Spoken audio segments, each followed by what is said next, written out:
Hello friends, welcome back to another video. तो ये जो वो वीडियो है, ये व्लॉग है, ये 1 साल पुराना वीडियो है। जब मैं प्रेग्नेंट थी लास्ट ईयर और मेरी प्रेगनेंसी से जस्ट ये कुछ 1.5 महीने पहले का वीडियो है, ये डांस है। हमने ठीक इसी टाइम कुछ ओणम के टाइम पे इस डांस को परफॉर्म किया था। और ये जो जितने भी वीडियोस मैं आपके साथ शेयर करूँगी, इन सब चीज़ों में मैंने क्या-क्या किया है या मैंने अपनी प्रेगनेंसी किस तरह से एंजॉय करी है, ये मैं देख के मुझे बहुत अच्छा लग रहा है।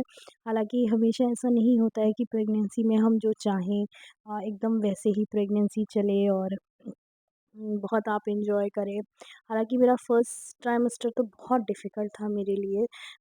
सेकंड ट्राइमेस्टर का थोड़ा शुरुआत भी बहुत डिफ़िकल्ट था, लेकिन उसके बाद के जितने भी समय हैं, वो मेरे लिए बहुत फ़ेवरेबल था। जो-जो चीज़ें मैंने चाही हैं, फिर मैंने वो किया है। चाहे वो खाने में हो, चाहे वो पार्टिसिपेटिंग इन अ डांस हो या कुछ भी हो, वो मतलब मेरे लिए बड़ा फ़ेवरिज़्म था। एक तरीके से देखा जाए तो। और जिस तरह से आप देख रहे हैं कि मैंने एक 7 एंड अ हाफ मंथ की प्रेगनेंसी में ऐसे डांस किया है, तिरवाज़रा किया है, ये मेरे लिए भी बहुत सरप्राइज़िंग था। और पहले जब मैंने इस चीज़ का डिसीज़न लिया था कि मैं ये डांस में पार्टिसिपेट करूँगी, तो बहुत से लोगों ने मुझे मतलब बोला था कि नहीं, ये बहुत बड़ा प्रॉब्लम हो सकता है। लेकिन बाय गॉड ग्रेस ऐसा कुछ नहीं हुआ और मैंने इसमें पार्टिसिपेट किया और मैंने बहुत अच्छे से डांस किया। हालाँकि उन लोग ने स्टेप्स भी मेरे ही अकॉर्डिंग रखे थे, ज़्यादा हार्ड स्टेप्स नहीं रखे थे जिसमें मुझे बहुत ज़्यादा स्ट्रेन लेके परफ़ॉर्म करना पड़े। और मैंने भी बहुत एन्जॉय किया, बहुत एंटरटेनिंग था मेरे लिए। और इस जो वो जर्नी में मैं आपको ये बताना चाहूँगी कि हमेशा आपके साथ ऐसा नहीं होता है कि आपकी प्रेगनेंसी दोनों ही बहुत ख़राब प्रेगनेंसी हो। अक्सर ऐसा होता है कि अच्छा, एक में आपका एक्सपीरियंस ख़राब था, तो दूसरे में आपका एक्सपीरियंस ओके अच्छा था। तो सेकंड प्रेगनेंसी का स्टार्टिंग तो मेरे लिए बहुत डिफ़िकल्ट था, लेकिन हाँ, उसके बाद सेकंड ट्राइमेस्टर आते-आते मेरे लिए थोड़ा-थोड़ा फ़ेवरेट होना शुरू हो गया था और मुझे यहाँ पे डिपार्टमेंट से टाटा बाय-बाय कर दिया गया था। और फिर बस मुझे जाना था केरल, उन सब चीज़ों की मुझे पैकिंग करनी थी, मैंने पैकिंग कर ली थी और हम ट्रेन से गए थे। वो भी एक मेरे लिए एक न्यू एक्सपीरियंस था, किस तरह इंडियन ट्रेन में स्पेंड करना और दुनिया को मैनेज करना। और फाइनली फिर हम केरल पहुँच गए थे, सबसे मिलके बहुत अच्छा लगा था। ये तो आपने मेरे व्लॉग में देखा ही होगा कि किस तरह हम केरल पहुँचे और क्या मैंने एक्सपीरियंस किया था, मैंने आपसे शेयर किया है। लेकिन जब मैं केरल पहुँची और मेरे जितनी भी मुझे खाने की मन था, मेरी इच्छा थी, वो सब चीज़ें मैंने लाइफ़ में फिर एक्सपीरियंस किया कि हाँ, बहुत सी चीज़ें ऐसी होती हैं कि हमें खाने का मन है, लेकिन हम खाते हैं तो फिर वॉमिट कर देते हैं। लेकिन इस टाइम मेरे साथ ऐसा कुछ भी नहीं हो रहा था और हम सब लोग बीच में भी गए थे, हमें चर्च जाना था, तो हम फिर उसके बाद बीच में गए थे।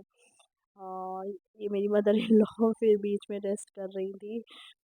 और जितना भी चीज़ें मैंने अपनी प्रेगनेंसी में थ्रू आउट एक्सपीरियंस किया, मैंने आपके साथ शेयर किया है। एक समय था जो बहुत डिफ़िकल्ट था, लेकिन उसका सेकंड हाफ़ बहुत अच्छा था मेरे लिए। मैंने जो कुछ मन में चाहा, इच्छा करी, वो सब कुछ मैंने उस चीज़ को एक्सपीरियंस किया, मैंने खाया, बहुत अच्छे से खाया। जो चीज़ के लिए मुझे क्रेविंग्स थी, जो यहाँ नहीं मिल सकती थी, मुझे केरल में मिल सकती थी, तो वो दोनों चीज़ मेरे लिए फ़ेवरेबल में था। फिर मैंने फ़ोटोशूट कराने का फ़ैसला किया था, जो मैंने फर्स्ट प्रेगनेंसी में नहीं कराया था। तो मैंने सोच लिया था कि हाँ, मेरी जितने भी डॉक्टर विज़िट्स हो जाएँगी, उसके बाद मैं बस 1-2 दिन पहले फ़ोटोशूट करा लूँगी कि कहीं ऐसा ना हो कि मुझे बीच में डिसकंटिन्यू करके इमरजेंसी सिज़ेरियन कराना पड़े। तो हम लोग ने थोड़ा पहले ही डेट रख लिया था और मैंने फ़ोटोशूट कराया था। ये जो फ़ोटोशूट है, ये मेरी एक फ़ैमिली और कज़िन ने किया था, रिलेटिव है, उसने किया था। तो ये उसके लिए भी मैं उसको थैंक यू बोलना चाहूँगी। उसने बहुत जल्दी-जल्दी सब अरेंज करके मेरे लिए सब कुछ किया और लोगों को अरेंज किया, उसके लिए बहुत-बहुत थैंक यू। तो ये कुछ फ़ोटोशूट के ग्लिम्स हैं जो मैं आपके साथ शेयर कर रही हूँ, और ये मुझे लग रहा है कुछ 20th सितंबर की कुछ बात है कि बस मुझे 30th को जाना था, तो अब कुछ चंद दिन बचे थे और उन ये सारे दिन बहुत गिने हुए थे कि हाँ, मुझे इस दिन ये वाली चर्च जाना है, मुझे इस दिन यहाँ जाना है, मुझे डॉक्टर विज़िट करनी है, मुझे अल्ट्रासाउंड करना है। और डॉक्टर्स विज़िट भी बहुत लंबी-लंबी होती थी, पूरा दिन हमें वेट करना रहता था कि ये वाली चेकअप के बाद ये वाली चेकअप, और हम ले जाते थे तो शाम तक हम वापस नहीं आते थे इतने लंबे। और ये कुछ मुझे लग रहा है 2-3 दिन पहले की बात है, और हम अल्साज गए थे, हमने खूब सारा खाना खाया था। और बड़ी जल्दी खाना डाइजेस्ट भी हो जाता था। हाँ, एंड टाइम में अक्सर होता है कि आप 7th 8th मंथ में आ जाते हैं तो आपको में इंडाइजेशन की प्रॉब्लम हो जाती है, आपका डाइजेशन प्रॉपर नहीं होता। ये मेरी दादी हैं, मैं सॉरी मैं आपको बताने भूल गई, मैं उनसे भी मिली थी बिफ़ोर डिलीवरी के। और ये एक बहुत फ़ेमस क्रिश्चियन चर्च है मन्नरघाट, हम वहाँ पे भी गए थे। तो मैंने काफ़ी ट्रैवलिंग करी है, लेकिन बाय गॉड ग्रेस सब कुछ बहुत फ़ेवर में था, और ये just before a day delivery के और हमने रात में केएफसी से चिकन खाया था, और यहाँ अब मैं एडमिट हो गई हूँ।